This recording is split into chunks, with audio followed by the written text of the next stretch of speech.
तो ये जो कुश वंश में पैदा होने वाला जो धरोहर है कुश की, ये मुनि परम कोपनः, बड़ा क्रोधी व्यक्ति है तो ऋषि लेकिन परम कोपनः, बड़ा कोप करने वाला है। यदाह वचनम सम्यक एतत् कार्यम न संशय, इसलिए ये जो कहता है, यद आह, जो इसने कहा है, उसके लिए क्या कहना है, सम्यक एतत् कार्यम, ठीक है हम ऐसा ही करेंगे, जो इन्होंने बोल दिया चुपचाप स्वीकार कर लोगे, ठीक है गुरु जी, जो आज्ञा गुरुदेव, उसी में भलाई है। यदाह वचनम सम्यक एतत् कार्यम न संशयः, इसमें कोई संशय नहीं है, वो कार्य होकर ही रहेगा, तो हमें इसको स्वीकार कर लेना चाहिए।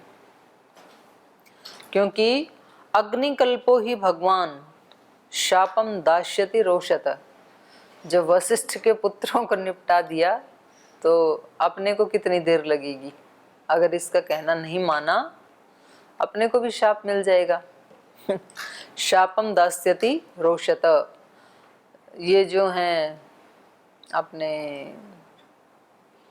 एक शाप देने वाले ऋषि और कौन से हैं, दुर्वासा, जो पांडवों को उनको दे के आए थे, देने गए थे, मतलब दे के नहीं आए, पांडवों को दुर्योधन ने भेजा था।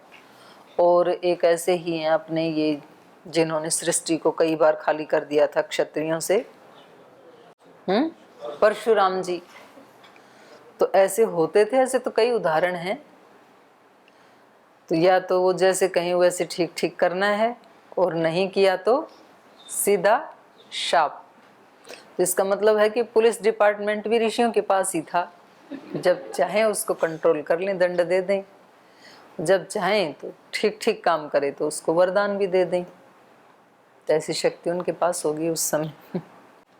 तो इन्होंने ऋषियों ने कहा यद आह वचनम सम्यक एतत् कार्यम न संशयः, अग्निकल्पो ही भगवान, साक्षात अग्नि है ये विश्वामित्र जी, अग्निकल्प हैं। शापम दास्यति रोषतः, रुष्ट हो गए तो शाप दे देंगे फिर अपने को। तस्मात्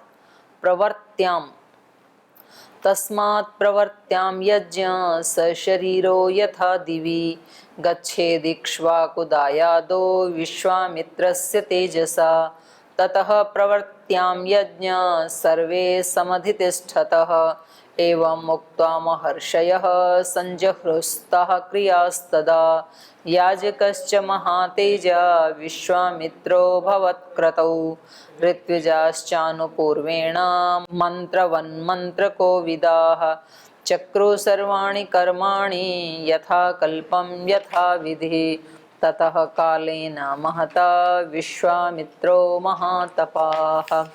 तो इसलिए कहा तस्मात्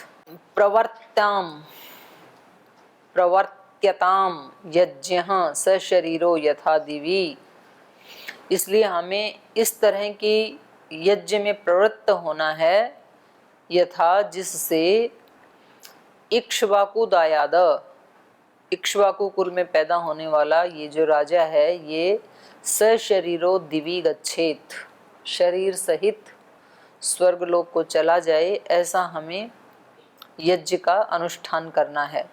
और ये जाएगा तो कैसे, विश्वामित्रस्य तेजसा, विश्वामित्र के तेज से जाएगा। ये विश्वामित्र के पास शक्ति है, तो जब पता होता है ना किसी को कि भाई इनकी पहुंच वहां तक है तो ये इस काम को करवा देंगे, तो विश्वामित्र की पहुंच स्वर्ग तक तो है, स्वर्ग तक तो पहुंचा ही देगा, तो ऐसी कोई दिक्कत नहीं है। तो ये जाएगा तो ये इसके उससे, तो अपन क्यों बुराई लें, जैसे जैसे ये अपने को बताएगा अपन भी यज्ञ, क्योंकि अपने को तो दक्षिणा से काम है, यज्ञ करवाना हमारा काम है, और बदले में दक्षिणा मिले उससे हमें काम है, तो ठीक है करवा देते हैं। और अब हम आ ही गए, ना आए तो भी मुसीबत है ऐसे व्यक्ति के बुलाने से, तो वही हाल होता जो वशिष्ठ के पुत्रों का हुआ, आ गए तो भी मुसीबत है, क्योंकि अब इसको स्वर्ग पहुंचाना है। तो अब भलाई इसमें है कि इनकी हाँ में हाँ मिला करके ये जाएंगे तो इन्हीं के तप तेज से, तो हम इन्हीं को चढ़ा देते हैं कि जी जैसे आप कहेंगे वैसे ही हम तो करेंगे, आप आगे आगे हम पीछे पीछे, ठीक है। तो ऐसा सोच करके ततः प्रवर्त्यताम यज्ञ सर्वे समधितिष्ठत, ततः, तो इस प्रकार विचार करके इसके बाद वो सब के सब यज्ञ सर्वे समधितिष्ठते, यज्ञ में लग गई, प्रारंभ कर दिया। एवं उक्त्वा महर्षयः संजह्रुस्ताः क्रियाः तदा, उस यज्ञ से संबंधित स्वर्गलोक में पहुंचाने वाली जो ऋचाएं थी या जो भी अनुष्ठान था उससे संबंधित क्रियाओं को उन्होंने प्रारंभ कर दिया। याजकाश्च महातेजा विश्वामित्रो भवत्क्रतौ ऋत्विजश्चानुपूर्वेण मंत्रकोविदाः। याजकश्च महातेजा विश्वामित्रो अभवत, एक होता है यज्ञ करने वाला, एक होता है कराने वाला। कराने वाले को याजक कहते हैं, तो इसी को अध्वर्यु कहते हैं। अध्वर्यु निर्देश देता है सबको, तीनों साइड में जो ऋत्विक बैठे होते हैं। ब्रह्मा तो मौन रहता है, ब्रह्मा सबसे बड़ा होता है, पर कब कौन सी क्रिया करनी है, कौन से मंत्रों का पाठ करना है, कौन सी आहुति देनी है, इसका आदेश अध्वर्यु करता है। अध्वर्यु को ही याजक कहते हैं। और तो ये जो महातेजस्वी विश्वामित्र हैं, ये स्वयं याजकश्च महातेजा विश्वामित्रो अभवत क्रतु, इस क्रतु में, इस यज्ञ में ये स्वयं अध्वर्यु बने, याजक बने, क्योंकि इन्हीं को निर्देश देना था ना सबको कि अब ये आहुति दो, अब ये वाली ऋचाएं बोलो, अब ये स्तोत्र पाठ करो। ऋत्विजश्च आनुपूर्वेण, और बाकी के जो ऋत्विज थे वो आनुपूर्वेण, जैसे ये निर्देश देते उसके अनुसार पीछे चलना। आनुपूर्वी उसको कहते हैं, पीछे पीछे चलने को। ऋत्विजश्च आनुपूर्वेण मंत्रवत मंत्र कोविदाः, जो मंत्र वाले, मंत्रवत मतलब मंत्रज्ञ, मंत्रों को जो जानते हैं। मंत्र कोविदाः, जो मंत्र में निपुण है। कोविद मतलब निपुण। चक्रु सर्वाणि कर्माणि यथाकल्पम यथा विधि, तो उन लोगों ने यज्ञ की सर्वाणि कर्माणि यथाकल्पम यथा विधि चक्रुहु, सारी विधियां जैसा शास्त्र में विधान है उसी के अनुसार उन्होंने सारे के सारे क्रियाओं का अनुष्ठान चक्रु करवाया। ततः कालेन महता विश्वामित्रो महातपाः, ततः कालेन महता विश्वामित्रो महातपः चकारावाहनं तत्र भागार्थं सर्वदेवता नाभ्यागमं तदा तत्र भागार्थं सर्वदेवताः। ततः कोपसमाविष्टो विश्वामित्रो महामुनेः श्रुवमुद्यम्य सक्रोधस्त्रिशङ्कुरिदमब्रवीत् पश्य मे तपसो वीर्यं स्वार्जितस्य नरेश्वर एष त्वां स्वशरीरेण नयामि स्वर्गमोजसा दुष्प्रापं स्वशरीरेण स्वर्गं गच्छ नरेश्वर स्वार्जितं किंचिदपि अस्ति मया हि तपसः फलं राजस्त्वं तेजसा तस्य शरीरो दिवं व्रज उक्तवाक्ये मुनौ तस्मिन् सशरीरो नरेश्वर दिवं जगाम काकुत्स्थ मुनीनां पश्यतां तदा स्वर्गलोकं गतं दृष्ट्वा त्रिशङ्कुं पाकशासनः सह सर्वैः सुरगणैरिदं वचनमब्रवीत् त्रिशङ्को गच्छ भूयस्त्वं नासि स्वर्गकृतालयः गुरुशापहतो मूढ पत भूमिम् अवाक्षिरा एवमुक्तो महेंद्रेण त्रिशङ्कोरपतत् पुनः। तो करें ततः महता कालेन, महातपा विश्वामित्र, इस तरह का अनुष्ठान लंबे समय तक चलता रहा। चकार आवाहनम तत्र भागार्थम सर्वदेवता, तो जब अनुष्ठान चलते चलते देवताओं को बुलाने का समय आया तो विश्वामित्र जी ने सर्वदेवता भागार्थम, सब देवताओं को उनका भाग देने के लिए आह्वानम चकार, उनका आह्वान किया। तो एक तो यज्ञ के शुरू में किया जाता है ना, अग्न आया ही वीतये गृणानो हव्यदातये निहोता सत्सी बर्हिषि, अग्ने आया ही, आ जाओ, आइए आइए, ऐसे बुलाया जाता है। वीतये गृणान, स्तुति करते हुए, और आपको श्रद्धा से बुलाते हुए हम लोगों के द्वारा बुलाए जाने पर आ जाइए और आप हमारे हृदय का सिंहासन हमने आपके लिए तैयार किया है, इस पे आकर के बैठ जाइए। निहोता सत्सी बरहिषि, बरहिषि होता कुशाओं का आसन जो उसमें बिछाया जाता उसके लिए, देवता के लिए। तो वहाँ पर ऐसे आह्वान किया जाता है देवताओं का, फिर उनको उनके भाग उनकी आहुति दी जाती है। तो इन्होंने भी भागार्थम सर्वदेवता आवाहनम चकार, उनका आह्वान किया, न अभ्यागमम तदा, लेकिन देवता आए नहीं। न अभ्यागमम तदा तत्र भागार्थम सर्वदेवता, सभी देवता जब इसने बुलाया तो वो अपना अपना भाग लेने के लिए न अभ्यागमम आए नहीं यज्ञ में। कोई भी त्रुटि हो तो देवता आते नहीं है। फिर ऐसा नहीं है कि कोई भी बुलाए और आ जाएंगे। देवताओं को बुलाने के लिए पूरी शुचिता के साथ, पूरी पवित्रता के साथ, श्रद्धा के साथ, भक्ति के साथ उनका आह्वान करना होता है। अगर उसमें कहीं भी थोड़ी भी त्रुटि होगी तो वो क्रिया सफल नहीं होगी। फिर न्याय दर्शन में भी सूत्र आता है ना, वहाँ पर बताया कि भाई वहाँ तो कहा है कि पुत्र कामो अग्निहोत्रम यजेत, स्वर्ग कामो अग्निहोत्रम यजेत, तो किसी को मिलता है किसी को नहीं मिलता है। तो ऐसा क्यों? इसका मतलब तो ऋचाएं झूठी हैं। तो उन्होंने कहा नहीं, झूठी नहीं है, उनमें से कहीं ना कहीं त्रुटि रही होगी, या तो विधि में, या तो यजमान में, या तो सामग्री में, कहीं ना कहीं कोई त्रुटि रही है। अगर सब चीज़ें ठीक हों तो निश्चित रूप से 100% फल मिलता ही है। तो कर्मकांड जो है ये बहुत दुधारी तलवार है। दुधारी मतलब दोनों तरफ धार होती है, इधर भी और इधर भी। बाकी की तलवार को एक तरफ धार होती है, इधर से ही काटती है, ये दोनों साइड से काटेगी। अगर आपने ठीक अनुष्ठान किया तो असुरत्व को काटेगी, आपको माला माल कर देगी।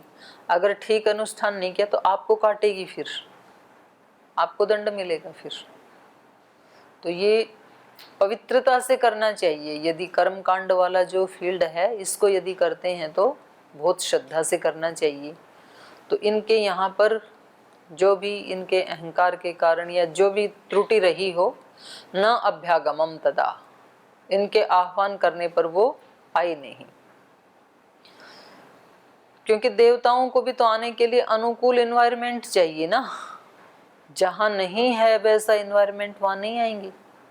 तो उनको आप मतलब ऐसे जबरदस्ती नहीं ला सकते कि आप तो सबके हो देवता, कोई एक व्यक्ति विशेष के थोड़े ही हो, तो उनके बुलाने पे तो आ जाते हो, हमारे बुलाने पे नहीं आते हो। ऐसा आप नहीं कर सकते उनके साथ, ऐसा भगवान के साथ भी नहीं कर सकते।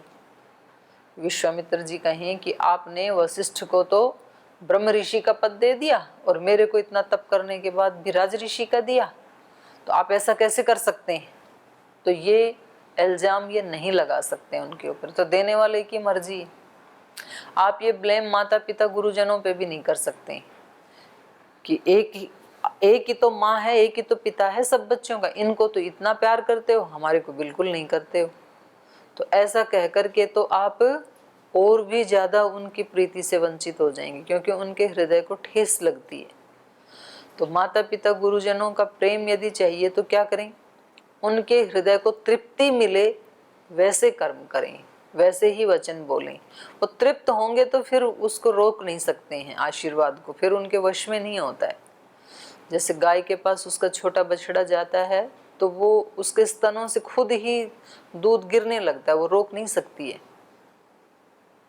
तो ऐसे ही जब हम अपने गुरुओं का, माता पिता का, संतों का प्रियाचरण करते हैं, उनके हृदय को हम तृप्त करते हैं अपने आचरणों से, स्वकर्मणा तम अभ्यर्च, अपने कर्मों से उसकी अभ्यर्चना करके सिद्धिम विंदति, तब सिद्धि मिलती। तब सिद्धि को भगवान भी नहीं रोक सकते, माता पिता भी नहीं रोक सकते, गुरुजन भी नहीं रोक सकते। मानो कि कोई गुरु हमारे से नाराज है, हम इतना ज्यादा उसके प्रति सद्भाव रखें, प्रियाचरण करें कि वो गुरु ही चाह कर के भी वो हमारे को दंड ना दे सके।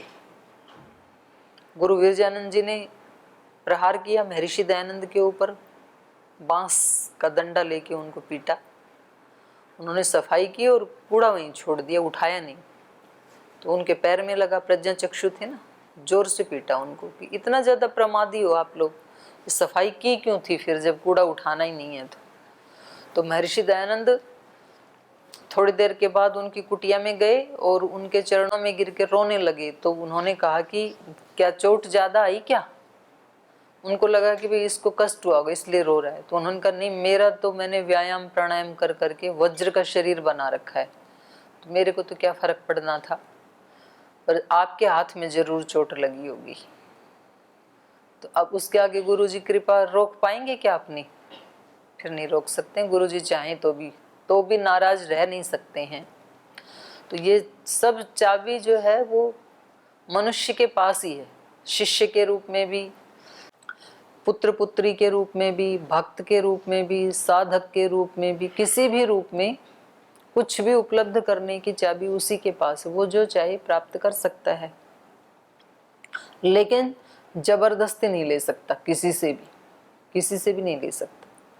तो ये भगवान से भी नहीं ले सकते हैं। तो इन्होंने आह्वान किया, वो आए नहीं।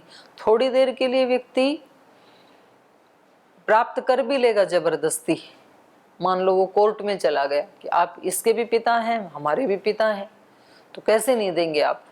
तो जो स्थूल चीजें हैं उनका तो बंटवारा हो सकता है, कोर्ट दिलवा देगा, वो अपने कोर्ट केस के माध्यम से भी आधा इसका आधा इसका, 2 पुत्र हैं तो। लेकिन जो हृदय की कृपा है वो कोर्ट भी नहीं दिला सकता है। तो हमें रास्ता जबरदस्ती वाला नहीं अपनाना चाहिए कि जबरदस्ती लेके रहूंगा अपना हक। तो हक आपका जो है वो कुछ हक स्थूल वाला तो ले सकते हैं, सूक्ष्म वाला नहीं ले सकते हैं। तो ये भी नाराज हो गई। न अभ्यागमम तदा तत्र भागार्थम सर्वदेवता, देवता आए नहीं, क्योंकि देवताओं को नहीं लग रहा था कि हमें वहां जाकर के कुछ सुख मिलेगा, तो नहीं आए। तो ये नाराज हो गई, फिर सबके ऊपर ही नाराज हो जा रहे हैं। ततः कोप समाविष्टो विश्वामित्रो महामुनिः श्रुवम् उद्यम्य सक्रोध त्रिशंकुम इदम अब्रवीत। पूरा दंडा हाथ में उठा के रखते हैं विश्वामित्र जी। ततः कोप समाविष्ट, तो कोप से समाविष्ट हो गए विश्वामित्र महामुनि। और श्रुवम उद्यम्य, श्रुवा होती है ना घी डालने वाली, उसको ही उठा दिया। ए भगवान जी, कितना तप कर रहा हूं कुछ पता है कि नहीं? उसको भी धमका रहे हैं श्रुवा उठा करके, देवताओं को। श्रुवम उद्यम्य सक्रोध, क्रोध सहित श्रुवा को उठा करके त्रिशंकु इदम अब्रवीत, त्रिशंकु से ऐसे बोले कि त्रिशंकु पश्य में तपस, मेरे तप को देखो, अब देखो मैं क्या करता हूँ। ये नहीं आए ना मेरे बुलाने से, पहले तो उनका दिखाया कि महोदय नहीं आया, वशिष्ठ के पुत्र नहीं आए, तो देख मैंने उनका क्या हाल किया। अब देवताओं को बुलाया, देवता नहीं आ रहे, तो कहा पश्य में तपसह वीर्यम, अभी मेरे तप और मेरे पराक्रम को देख तू मैं क्या करता हूँ। स्वार्जितस्य नरेश्वर, हे नरेश्वर, नरों में श्रेष्ठ, स्वार्जितस्य तपसह वीर्यम में पश्य, मैंने अपने पुरुषार्थ से जिसको अर्जित किया है उस मेरे पराक्रम को और मेरी तपस्या के बल को देख तू, अब इनको मैं दिखाता हूँ। तो ये नादानी है, तप इतना किया, इतनी शक्ति प्राप्त की, तो दूसरों को क्या दिखाना है? तो हम भी तो ऐसे बोलते हैं ना, इसको दिखा देता हूँ मेरे पास क्या पावर है, इसको दिखा देता हूँ मैं भी क्या हूँ। ये अपने आप को समझता क्या? इसको क्या दिखाना है? अपने आप को दिखाना, अपने आप को दिखाओ कि आपके पास कितना बल है। ज्यादा बल है तो क्षमा कर दो, जिसने अपराध किया उसको भी क्षमा कर दो आप ज्यादा बल, और अपने आप को दिखाओ। वो दूसरे को क्या दिखाना है? दूसरा मानेगा भी नहीं, मनवाना भी क्यों है? ठीक है, जिसकी जैसी भावना है, जैसी समझ है, तो बेचारे सभी तो चल ही रही है ना। तो हमें यदि समझ आ गई कि ये ठीक नहीं है तो मत करो। दूसरा कर रहा है, उसको अभी समझ नहीं आई है तो उसको क्षमा कर दो, तो वो भी समझ जाएगा कभी ना कभी, कोई बात नहीं है। ऐसे तो वशिष्ठ करते हैं, और इन्होंने अपनी श्रुवा उठा ली। पश्य में तपसह वीर्यम स्वर्जितस्य नरेश्वर, एष त्वाम स्वशरीरेण नयामि स्वर्गम ओजसा, मैं भी तेरे को सशरीर स्वर्ग में भेज के ही मानूंगा। मेरी भी ये प्रतिज्ञा है। एष त्वाम, इस आप को स्वशरीरेण नयामि, शरीर सहित लेके ही जाऊंगा स्वर्ग में। अब तू देख मेरा स्वर्गम ओजसः, अपने ओज से, अपने तेज से, अपनी शक्ति से, अपने पराक्रम से अब मैं तुझे स्वर्ग में ले चलूंगा। देख तू। दुष्प्रापम स्वशरीरेण स्वर्गम गच्छ नरेश्वर, स्वार्जितम किंचित अपि अस्ति मया ही तपसः फलम। तो कह रहे हैं स्वशरीरेण स्वर्गम दुष्प्रापम, यद्यपि शरीर सहित स्वर्ग को पाना क्या है? दुष्प्रापम, बहुत मुश्किल है, दुर्लभ है, लेकिन तो भी गच्छ नरेश्वर है, उस दुर्लभ चीज को भी तू प्राप्त कर, तू जा स्वर्ग में, क्योंकि मैं अपना फल दे रहा हूं, अपने तपस्या का फल। स्वार्जितम किंचित अपि अस्ति मया तपस्य फलम, अपने ही पुरुषार्थ से अर्जित किया हुआ थोड़ा भी जो मेरा तपस्या का फल है, पुरुषार्थ का फल है, उसके आधार पर, उसके बल पर तू स्वर्ग जा सशरीर, मैं तुझे भेजूंगा। और ये सब ये क्यों कर रहे हैं? इनके ऊपर त्रिशंकु के ऊपर कोई बहुत ज्यादा इनको प्रीति है, स्नेह है, ऐसा नहीं है। त्रिशंकु से कुछ नहीं लेना देना है इनको। तो क्या करना है इनको? वशिष्ठ को नीचा दिखाना है और सारे देवताओं को, ऋषि मुनियों को ये दिखाना है कि देखो मैं कितना पराक्रमी हूं। महाभारत में शकुनी का दुर्योधन से कोई बहुत ज्यादा प्रीति रही हो ऐसा नहीं है। अपने भांजे से उनको बहुत प्रेम था इसलिए वो लगे रहे, ऐसा नहीं है। उनके मन में प्रतिशोध था, क्योंकि भीष्म पितामह गांधारी को उठा लाई थी। मतलब वैसे तो वो प्रज्ञाचक्षु थे, तो गांधार नरेश वैसे तो शादी करते नहीं अपनी पुत्री की, एक प्रज्ञाचक्षु के साथ कौन करेगा, जबरदस्ती उठा लाई। तो बोले इन्होंने हमारे गांधार की मर्यादा को मिट्टी में मिला दिया, तो मेरी भी ये प्रतिज्ञा है कि मैं इनके कौरव कुल की मर्यादा को मिट्टी में मिला के रहूंगा। उस प्रतिशोध के कारण वो वहां रह रहा था, और जब भी मौका मिले उसको उल्टी पट्टी पढ़ाता ही रहता था दुर्योधन को, और भी उनके घर में क्या क्या उल्टा हो सकता है वो सब प्रयास करता रहता था। कब जुआ खेलना है, जुए में क्या बाजी लगानी है, सब बताता रहता था उनको।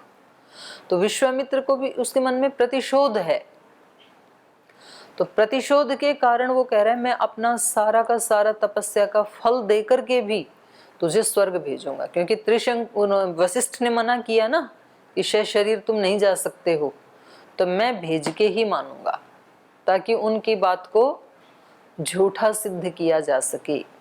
ये प्रतिशोध बहुत नेगेटिव शक्ति है तो बहुत बलवान, लेकिन नेगेटिव शक्ति है प्रतिशोध की भावना। तो इसलिए इन्होंने कहा राजः त्वं तेजसा तस्य सशरीरो दिवम व्रज, मेरा थोड़ा भी कुछ तपस्या का फल है तो उसके द्वारा और मेरे तेज के द्वारा हे राजन त्वं सशरीरो दिवम व्रज, हे राजन तुम शरीर सहित स्वर्गलोक को जाओ। उक्तवाक्ये मुनौ तस्मिन् सशरीरो नरेश्वर दिवं जगाम काकुत्स्थ मुनीनां पश्यतां तदा। उक्त वाक्य, ये वाक्य कहने पर मुनौ तस्मिन् सशरीर नरेश्वर, करें मुनि के इतना कहते ही दिवम जगाम, द्युलोक को चला गया त्रिशंकु। हे काकुत्स्थ मुनीनाम पश्यताम तदा, उन सब मुनियों के देखते देखते, जो भी ऋषि मुनि वहां पर यज्ञ कर रहे थे उन सब के देखते देखते वो स्वर्ग को चला गया, क्योंकि इन्होंने अपना फल सारा दे दिया, अपनी शक्ति से उनको पहुंचा दिया। उक्त वाक्ये मुनौ तस्मिन् सशरीरो नरेश्वर दिवम जगाम मुनीनाम पश्यताम तदा स्वर्गलोकम गतम दृष्ट्वा त्रिशंकुम पाक शासनः। और जैसे ये स्वर्गलोक में गया तो स्वर्गलोक में आया हुआ इसको देख करके, स्वर्गलोकम गतम दृष्ट्वा त्रिशंकुम, त्रिशंकु को स्वर्गलोक में गया हुआ या आया हुआ देख करके पाक शासनः, पाक कहते हैं पवित्र को, पवित्र है शासन जिसका, ऐसा इंद्र। पाक शासनः सह सर्वै सुरगणै इदम वचनम अब्रवीत, सब सुर गणों सहित, माने देवताओं से, देवताओं से घिरा हुआ था, इंद्र उनके बीच में बैठा हुआ था। तो इंद्र ने इस प्रकार के वचन इसको कहे, त्रिशंकु को। त्रिशंको गच्छ भूयस्त्वं नासी स्वर्गकृतालय गुरु शापहतो मूढ़ पतः भूमिम अवाक्षिरा। भेज तो दिया पर वहां वो घुसने देंगे तब? आपने अपने बंदूक के नोक पे इसको तो भेज दिया, पार्सल तो कर दिया। तो वहां उन्होंने कहा त्रिशंको गच्छ भूयस्त्वम, वापस जाओ, तुम कैसे आ गए? त्रिशंको गच्छ भूयत्वम नासी स्वर्ग कृतालय, स्वर्ग में आने के लिए आप अधिकृत नहीं है, नहीं आ सकते हैं आप स्वर्ग में। क्यों नहीं आ सकते हैं? गुरु शाप हतो मूढ़, क्योंकि आप तो गुरु के शाप से आहत हैं, आपको गुरु का शाप लगा हुआ है, आप नहीं आ सकते। इसलिए पत भूमिम अवाक्षिराहा, इसलिए दोबारा भूमि पे गिरो, और वो भी कैसे? अवाक्षिरा, सिर नीचे करके, माने औंधे मुंह, तुम्हारा सिर भी टूट जाए जिससे, ऐसे जमीन के ऊपर गिरो, वापस जाओ, आप पात्र नहीं है। तो ऐसे जबरदस्ती थोड़े ना आपको यहाँ कहीं भी कोई घुसा देगा। तो अब आगे क्या होता है बेचारे त्रिशंकु का, नाम से ही पता चल रहा है, ये कल पढ़ेंगे। आज यहीं विराम लेते हैं।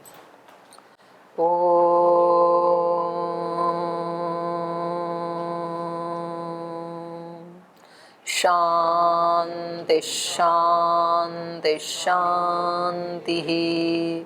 श्री गुरुभ्यो नमः। हे राम हे राम हे राम हे राम, तू ही माता तू ही पिता है, तू ही माता तू ही पिता है, तू ही बंधु तू ही सखा है, तू ही बंधु तू ही सखा है, तू ही है करुणा निधान। हे राम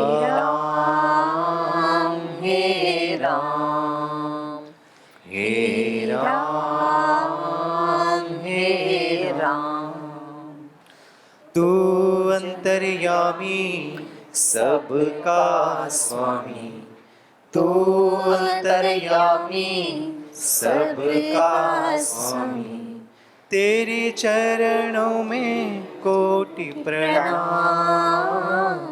हे राम हे राम हे राम हे राम, तू ही दुख त्राता विश्व विधाता, तू ही दुख त्राता विश्व विधाता, तेरी शरण में है विश्राम। हे राम हे राम हे राम हे राम, तू ही माता तू ही पिता है, तू ही बंधु तू ही सखा है, तू ही है करुणा निधान। हे राम हे राम हे राम हे राम हे राम हे राम। ओम श्री गुरुभ्यो नमः।